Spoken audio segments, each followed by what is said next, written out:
Абай Құнанбаев 16-шы қара сөзі.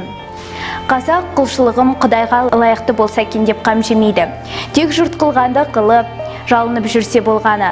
Саудагер несиесін жия келгенде, алсаң ал, әйтпесе саған бола, жерден мал қазамын ба дейтұғыны болушы еді ғой. Құдай тағаланы дәл сол саудагерде қыламын дейді. Тілін жаттықтырып, дінін тазартып, ойланып, үйреніп әлек болмайды. Білгенім осы, енді қартайғанда қайдан үйрене аламын дейді. Оқымадың демесе болады дағы, тілімнің келмегені қайтеді енді. Оның тілі өзге жұрттан ерекше жаратылып па? Мен осы эстафетаны Абай Құнанбаевтың қара сөздерін қазақ тілі пәні мұғалімі Сапарова Зухра Тельман қызына жолдаймын.